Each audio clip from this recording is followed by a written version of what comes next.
There were once, on this hot summer day, these old dogs sitting on the porch. They were reminiscing and talking about the old days when they used to get out there and chase rabbits. That's what they loved to do. Chase rabbits, and they talked for hours and hours about chasing rabbits, about all the fun they used to have chasing these rabbits. But just so happened, there was also a young pup on that porch with them. And he was soaking in all of this information until he just couldn't take it anymore. And finally he said, well, you old dogs, you guys are all washed up. We're doing it now. We're doing it faster and smarter than you used to do it. So those old dogs, they challenged this young pup. We want to see you get out there and chase a rabbit and bring him back. And he was up for the challenge. And he went out, and the old dogs began to watch this young pup as he began to run back and forth in the yard, chasing rabbits for hours and hours, till finally he gave up, came back on the porch with the old dogs, and let his head down just for a minute as the old dogs laughed at him. Fellow Toastmasters and guests, I want to share with you the answer this young pup gave to these old dogs that taught them a lesson. The young pup said to the old dogs, look at my motivation. I was out to catch a meal. But that rabbit's motivation was to stay alive. Was to stay alive. The why. The motivation is the why. I'm asking you today, ladies and gentlemen, fellow Toastmasters and friends, choose your why wisely. Choose your why wisely. Just yesterday, I was in my bed, and as you can, if you know me from a few months ago, you may notice that I've lost a few pounds. I was laying in my bed just yesterday, and all of these excuses began to run through my mind of why today wouldn't be a perfect day to go and run. The why. Because it might rain. Because it's already beginning to get dark. You're tired. You really don't want to anyway. The why. My will to win overrides all of those excuses that I gave myself. And I made myself get up and go run.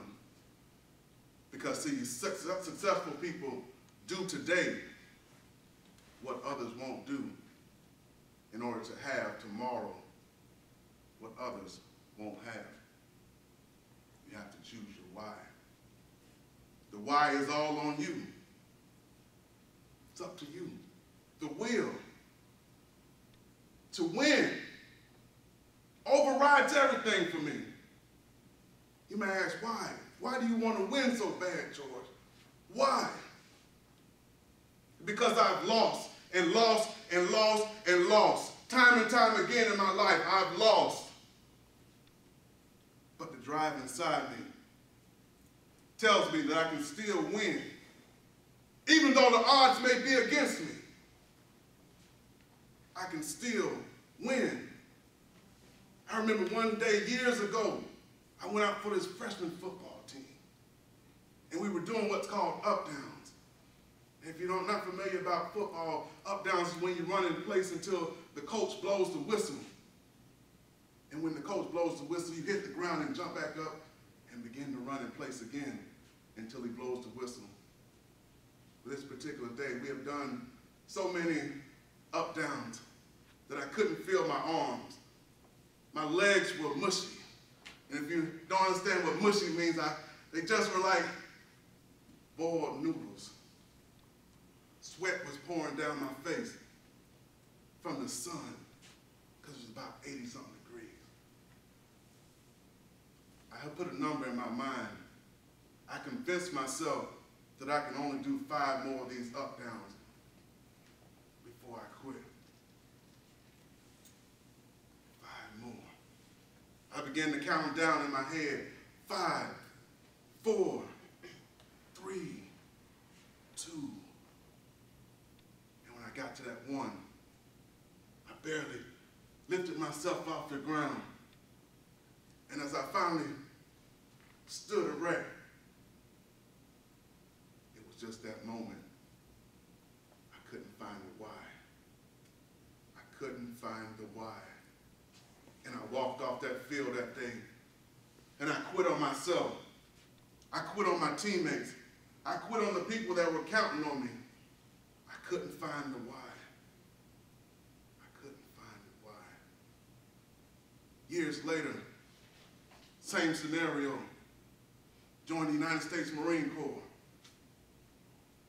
We had to do what's called an initial strength test. It's a series of sit-ups, pull-ups, and run a mile and a half. Well, I did the pull-ups, and I did the sit-ups. It was no problem. But in my mind, I knew that run was going to give me a problem. I knew that run was going to give me a problem. And it did. It did. As I began to slow down, I began to hear the drill instructors yelling in my ear, "You better keep going." It was in that moment that I couldn't find my why. I couldn't find the why to keep going. I couldn't find the why to keep going, to motivate myself forward. I couldn't find it, and I gave up that day. I quit because I didn't find the why. Well, my drill instructor told me something a few days later that continued to change my life and motivate me to this day. And it made me look at pain in a whole different light. He said, "Casey, everybody goes through pain. You're not exempt. You have to remember, pain is only weakness leaving the body. Pain is only weakness leaving the body." And I remembered all those times before that I quit. When the pain overtook me, I gave up. I didn't have the motivation. I couldn't find the why. And ever since that day, I began to find the why, to look for the why, to find the motivation. Now I've come to learn there's two types of motivation. There's what we call away from motivation. And most of us are probably familiar with away from motivation as we wake up in the morning, probably too early a lot of times from the alarm clock. So we hit snooze. And it goes off maybe 5 minutes later, and we hit snooze again. 5 minutes later, snooze again. Then after that last snooze, we begin to think about our boss, who's told us if we're late again, our jobs will be in jeopardy. So to avoid getting fired, to avoid pain, our motivation is away from pain, moving us away from the situation of getting fired. The other kind of motivation is towards. Towards is a goal, something that drives you. I always have a problem telling people I'm a motivational speaker because motive is up to you. Motive is up to the individual. I can't give you motivation. I can inspire you. I can uplift you, but I can't give you the why. So ladies and gentlemen, fellow Toastmasters and friends, I ask you today to please choose your why.